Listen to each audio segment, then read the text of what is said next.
Okay, this lecture is going to be on cellular respiration. So we're going to take ourselves through the major three steps of cellular respiration: glycolysis, the citric acid cycle, and the electron transport system, and talk about how ATP production takes place. Again, this is going to be a general overview. We're not going to get into all the major steps of cellular respiration. We talked about this in more detail in Biology 111, so this will be a review from then. And if you need to know this in more detail, you'll be asked to take a biochemistry class. So for most of you guys, this will be enough detail for you guys to understand how cellular respiration takes place. This slide right here comes from the Brooker biology textbook that we use in Biology 111. I like this slide because I think it shows how the connections take place really well between the different stations, or the different stages of cellular respiration. So when we start, we're starting out here with glycolysis. We're out here in the cytosol. Right? We're out in the cytoplasm. And so what's happening here with glycolysis is the main thing that we're going to do is we're going to take glucose, which is 6 carbons, and break it down and basically break it in half into 2 3-carbon molecules called pyruvate. Glycolysis, so it's lysis is breakdown, glyco is sugar, glucose, so we're breaking down sugar. Then what happens with the pyruvate, and what's nice about this figure is you can see how the pathways are connected. The next thing that happens with pyruvate is it goes into the mitochondria and we break down pyruvate. Now your A&P textbook sort of skips over this step and it just talks about how before going into the citric acid cycle we convert the pyruvate to acetyl-CoA. So what we're seeing here is they've got our pyruvate with its 3 carbons. We break off one of those carbons, it gets released as carbon dioxide. We have this 2-carbon acetyl group that then enters into the citric acid cycle. Here, because we have our pyruvate broken in half in glycolysis, we're going to break, we have 2 pyruvate coming out of glycolysis and 2 pyruvate going into this step. The waste product here, carbon dioxide, is what we exhale, goes into our bloodstream, gets carried on those red blood cells, and gets released as carbon dioxide when we exhale. These 2 acetyl-CoA then move into the citric acid cycle where we completely break down those carbons. As they get broken down, we release those carbons as waste, as carbon dioxide. Again, that's our exhalation. And at the end of this, what's going to happen is that we create a little bit of ATP. We create a little bit of ATP over here in glycolysis, but the majority of what's happening is that we're making lots of these electron carrier molecules we call NADH and FADH2. In glycolysis and in the breakdown of pyruvate, we're also generating some NADH. The way I think about NADH is I think about it as sort of like an electron taxicab. It picks up the electrons from reactions like glycolysis, breakdown of pyruvate, citric acid cycle, and carries them to the last stage, the electron transport system. We're not going to worry about this oxidative phosphorylation name in this class. And so when we come here, those electrons all get dropped off and they get used to generate large amounts of ATP, which is a really big deal. The reactions that make our NADH and FADH2 is we've got a molecule that's called NAD plus or FAD. They bind to electrons and hydrogen, and when they do that, they get converted to NADH or FADH2. And so really what we're looking here is we're looking at electron shuttles, or my favorite analogy, electron taxicabs. So they're just carrying them around, they pick up their passengers or electrons and shuttle them to the next phase, to the electron transport system of the cellular respiration. This is the figure that your book gives you, and I like the other one because I think it's a little bit, I don't think it's quite as busy. Some of you might like this one better. It's showing you the same things here. We've got glycolysis right here, so we're breaking down glucose to pyruvate, we're generating some ATP, and we're generating some NADH. Over here, what it's showing you here is that overview of how much ATP is produced in each step. So in glycolysis, we get this net gain of 2 ATP. Then what it shows you here is the pyruvate going into the mitochondria again and producing this acetyl-CoA. In that process, when we break it down, we get our CO2 and our NADH, which comes here to that electron transport system. Acetyl-CoA enters the citric acid cycle, gets fully oxidized, so we make some CO2 here. We also produce a lot of these electron taxicabs or electron shuttles, our NADH and our FADH2. And also we get a little bit of ATP, which is shown over here. What's nice about this figure here is it sort of iterates how that NADH is used to make ATP. So we get our ATP produced from the NADH from glycolysis. We get our NADH produced from our citric acid cycle, which includes our breakdown here. And we get our ATP made from the FAD from the citric acid cycle. And this is how we get this number of 36 ATP that we get from the complete catabolism of one glucose molecule. Okay, so we'll look at each step in a little more detail to make sure we know what it is that we need to remember about each of these steps. So with glycolysis here, again, the big deal here is we're breaking glucose into those 2 pyruvate molecules. So we go from a 6-carbon molecule to 2 3-carbon molecules. So we break that glucose in half. In this process, we're going to make 2 ATP, and we're going to release some electrons that get shuttled to that electron transport system, that ETS, by our little electron taxicabs or little electron shuttles, that NAD picking up those electrons and a hydrogen and becoming NADH. At the end of this, the ATP is going to be used by the cell, and the NADH is going to go to that electron transport system, and this pyruvate goes into the mitochondria to enter that citric acid cycle.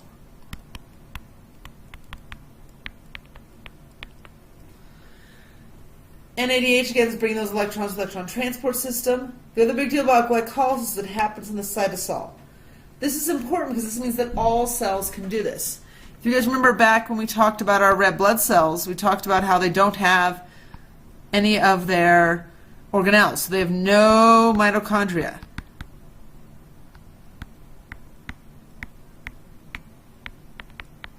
So what this means is that in our red blood cells, they only use glycolysis for getting their ATP.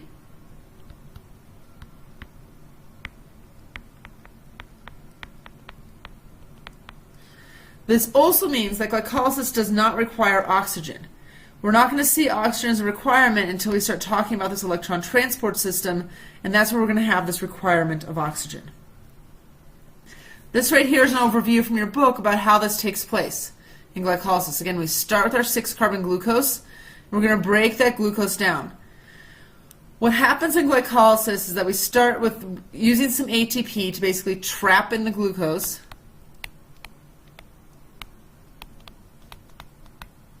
And it also helps to make our ATP a little more, or to make our glucose more reactive.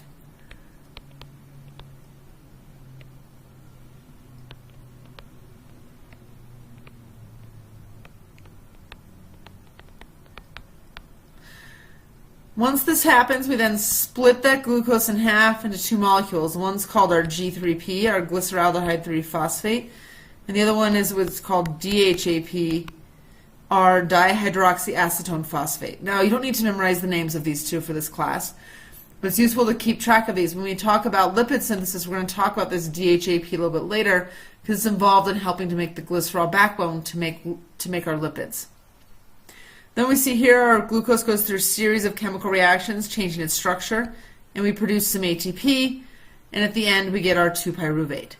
Big things, again, we want to keep track of in this course is just the overview. What's coming into glycolysis, our glucose, what's leaving glycolysis, our pyruvate, and our ATP, and our NADH. Those are the big things I want you guys to keep track of in this class. The next thing that happens is our citric acid cycle. At this point, we're in the mitochondria. So we've moved into the mitochondria, and all the reactions take place there. Specifically, they take place in the mitochondrial matrix. So the mitochondrial matrix is that structure inside the double membrane of the mitochondria. So remember, the mitochondria's got all those folds.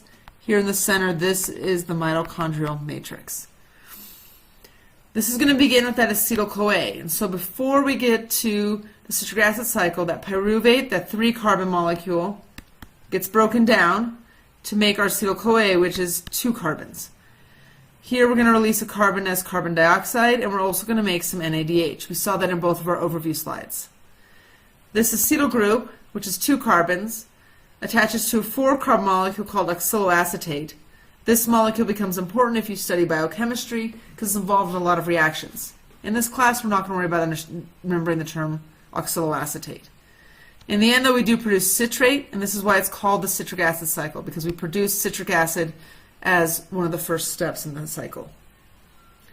When we look at the process of the citric acid cycle, we see that CO2 gets removed as the molecules go through the cycle. So as the structure of the molecules change, eventually we don't have much energy contained in it, and we release that carbon dioxide as CO2. While we're making and breaking and rearranging all these bonds, some electrons are going to get released. They're going to bind into NADA to make NADH. They're going to bind to FAD to make FADH2. So again, these are our electron shuttles. They're going to shuttle those electrons to the electron transport system. Oh, your book uses system, not chain. So to the electron transport system in order for them to be used there. What will happen is as this also takes place, we get some ATP production. So we get 1 per acetyl group or 2 per glucose, since that glucose breaks in half. When we look at this in the big picture, and this is the one I like the best, we see here our pyruvate's coming in, it gets broken down to acetyl-CoA, so we release that carbon dioxide here, and we get our acetyl-CoA binding to this 4-carbon molecule. This is that oxaloacetate, and making our citrate to make our citric acid cycle. As we go through and change the structure of this molecule, we're going to break down this molecule completely, releasing those CO2 molecules. And we're also going to release electrons and hydrogens to make our NADHs, and our FADH2. Oh no, that fits in. Then eventually all this NADH is going to go to that electron transport system. At the electron transport system, this is where we're going to generate those large amounts of ATP. The electron transport system is what makes aerobic respiration so important, because it allows us to generate huge amounts of ATP from our food. Organisms that don't have an electron transport system are not able to gain as much energy from their food, and therefore have to either consume more food or do less because they can't harvest as much energy from it. All of these things require coenzymes, so things like our NADH and our FADH2 would be classified as coenzymes in order for those reactions to take place. This reaction also requires oxygen. Without oxygen, the whole electron transport system basically backs up and stops. It's like a huge traffic jam of electrons. And we're unable to continue the electron transport system, and so the ATP production goes way down. This is why we have to breathe in oxygen. If we don't have enough oxygen, our cells start to die because they don't have enough ATP to run their processes, especially the brain. The brain cannot go without oxygen for very long or it ceases to function. This process here produces about 95% of the ATP used by body cells. So again, this is extremely important for the functionality of our body, for its ability to maintain homeostasis and its ability to function.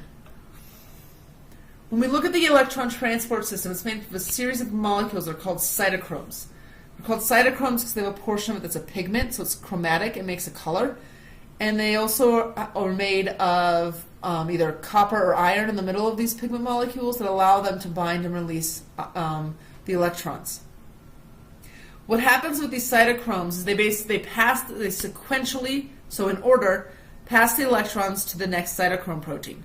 So we have one protein, then we have another protein, then another protein, and these electrons go from one to the next, until they eventually bind to oxygen and make water as a waste product. Now waste, as far as waste products are concerned, the body loves making water as a waste product because it's not a huge deal to really change those levels of water, and if they do, then we can release some of that excess water through how we change our urination, which is what we'll be talking about in our urinary chapters. As these electrons move along, they also release energy. So they release some energy, and they release it in little bits and pieces, which allows the cell to do work. If they released all the energy at once, then the cells would basically have little explosions inside. Not so good for the cells.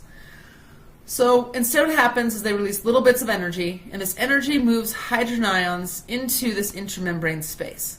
So if we go back and we think about the structure of our mitochondria again, this intermembrane space is the space between the two membranes. So this is that intermembrane space between the two membranes. This inner membrane here and the outer membrane here.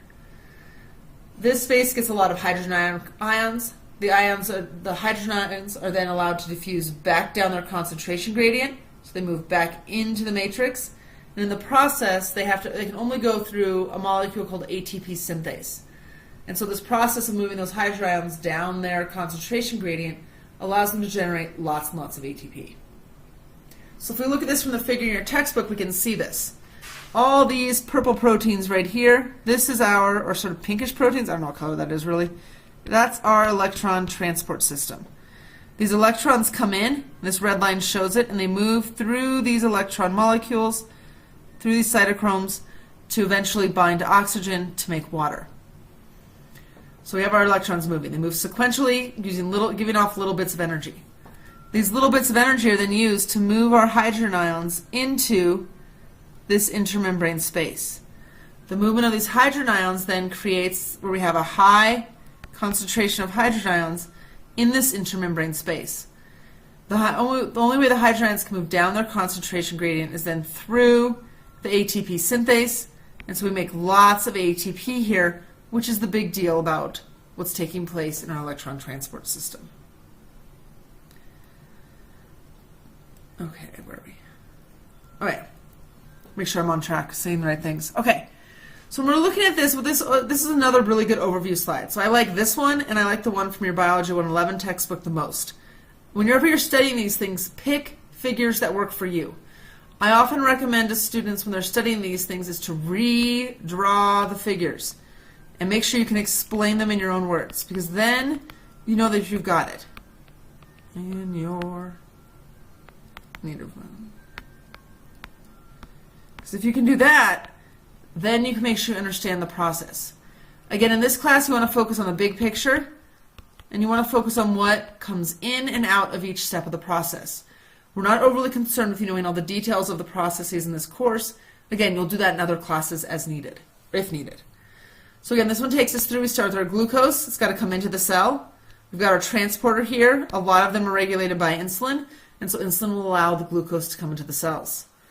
What will happen with the glucose is sometimes it'll be used to make other simple sugars, so if that's necessary, or it'll get broken down into pyruvate. That process, again, is called glycolysis. Then what happens is we're going to move that glucose into the mitochondria. I wish they showed this already in the mitochondria, but they have it outside of it. This actually takes place in the mitochondria. And what will happen is our pyruvate then gets broken down to our acetyl-CoA. Acetyl-CoA, our 2-carbon molecule, enters the citric acid cycle, release large amounts of electrons. They bind to those coenzymes and get shuttled to that electron transport system. In the presence of oxygen, that electron transport system is able to generate lots of ATP and generates water as waste. This right here is another big thing to keep in mind. We saw this in one of our overview slides, so I wanted to pull it out to make sure we know what's going on here. So our ATP production, we get 2 ATP from glycolysis. We get ATP produced from the NADH in glycolysis. We get ATP produced from the NADH in the citric acid cycle. And this right here really illustrates a big point of the importance of what's going on in the citric acid cycle. Generating all these electron carrier molecules allows us to create large amounts of ATP from our food. We also get some ATP from our FADH2 in the citric acid cycle. We get a little bit less from the FADH2 for a couple of reasons. One is we make more NADH in the citric acid cycle than FADH2. And also, if you go back and look at the electron transport system slides, you'll notice that FADH2 drops off those electrons at a step past where the NADH drops off its electrons. So what this means is that the electrons from the NADH can pump more hydrogen ions across the membrane. Again, this isn't something you need to know, but a lot of times students ask that question.